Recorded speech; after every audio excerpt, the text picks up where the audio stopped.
Hi friends, welcome back. അപ്പോൾ ഇന്ന് ഞാൻ വന്നിരിക്കുന്നത് നല്ല അടിപൊളി ഒരു ചില്ലി ഗാർലിക് നൂഡിൽസിൻ്റെ റെസിപ്പി ആയിട്ടാണ് കേട്ടോ. നമ്മൾ പാക്കറ്റ് നൂഡിൽസ് വെച്ചിട്ടാണ് ഇത് ഉണ്ടാക്കണേ. അപ്പോൾ അതിനാവശ്യമായിട്ടുള്ള വെള്ളം നമുക്ക് ആദ്യം തന്നെ ഒഴിച്ചു കൊടുക്കാം. അപ്പോൾ നൂഡിൽസിൻ്റെ പാക്കറ്റിൽ തന്നെ ഉണ്ടാവും അതിൽ എത്ര വെള്ളമൊക്കെ ഉപയോഗിക്കണം എന്നുള്ളത്. അപ്പോൾ ഞാനിപ്പോൾ എടുത്തിരിക്കുന്ന നൂഡിൽസിൻ്റെ പാക്കറ്റിൽ 300 ml വെള്ളമാണ് പറഞ്ഞിരിക്കുന്നത്. 3 മിനിറ്റ് വേവിക്കാനുമാണ്. അപ്പോൾ ഞാനിപ്പോൾ 2 പാക്കറ്റ് നൂഡിൽസാണ് എടുത്തിരിക്കുന്നത്. അപ്പോൾ അതുകൊണ്ട് തന്നെ 600 ml വെള്ളം ചേർത്ത് കൊടുത്തിട്ടുണ്ട് കേട്ടോ. നമുക്കിതിനകത്തേക്ക് നൂഡിൽസ് പാക്കറ്റിലുള്ള മസാലപ്പൊടികളൊക്കെ ചേർത്ത് കൊടുക്കാം. എന്നിട്ട് നന്നായിട്ട് ഇതൊന്ന് കുക്ക് ചെയ്തെടുക്കാം. എപ്പോഴും ഒരേപോലെയല്ല നമ്മൾ ഈ പാക്കറ്റ് നൂഡിൽസൊക്കെ ഉണ്ടാക്കാം. അപ്പോൾ ഒരു പ്രാവശ്യം നിങ്ങൾ ഇതേപോലെ ഒന്ന് ട്രൈ ചെയ്ത് നോക്കൂ കേട്ടോ. ഉറപ്പായിട്ടും ഇഷ്ടമാവും. നമ്മളിപ്പോൾ ഇത് വറ്റിച്ചെടുക്കുകയാണ് കേട്ടോ ചെയ്യണേ. അപ്പോൾ നൂഡിൽസിലേക്ക് നന്നായിട്ട് ആ മസാലയൊക്കെ പിടിച്ചിട്ടുണ്ടാവും. ഇപ്പം നമ്മുടെ നൂഡിൽസൊക്കെ റെഡി ആയിട്ടുണ്ട്. ഇനി നമുക്ക് വേറൊരു പാൻ അടുപ്പത്തേക്ക് വെക്കാം. അതിനകത്തേക്ക് ഒരു 2 ടേബിൾ സ്പൂൺ സൺഫ്ലവർ ഓയിൽ ചേർത്ത് കൊടുക്കാം. ഇത് ചൂടായി വരുമ്പോൾ നമുക്കൊരു 2 ടേബിൾ സ്പൂൺ വെളുത്തുള്ളി ക്രഷ് ചെയ്ത് ചേർത്ത് കൊടുക്കാം.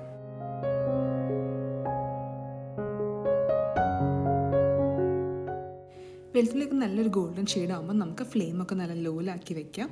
എന്നിട്ട് നമുക്ക് 1 tablespoon Kashmiri red chilli powder ചേർത്ത് കൊടുക്കാം.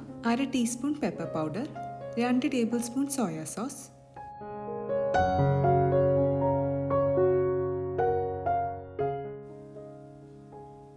1 ടീസ്പൂൺ ചതച്ച മുളക് പൊടി. ഇതെല്ലാം ചേർത്തിട്ട് നമുക്ക് ലോ ഫ്ലെയിമിലിട്ടിട്ട് വേണം കേട്ടോ മിക്സ് ചെയ്യാനായിട്ട്.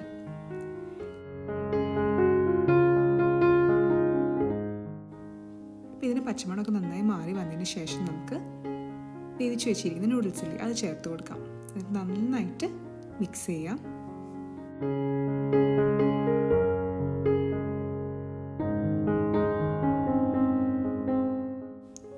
ഞാനിപ്പോൾ ഉപ്പൊന്നും ചേർത്ത് കൊടുത്തിട്ടില്ല. കാരണം നമ്മൾ നൂഡിൽസിൻ്റെ മസാല പാക്കറ്റിൽ ചേർത്തപ്പോൾ തന്നെ അത്യാവശ്യം ഉപ്പുണ്ടായിരുന്നു. പിന്നെ സോയ സോസിൽ ഉപ്പുണ്ടായിരുന്നു.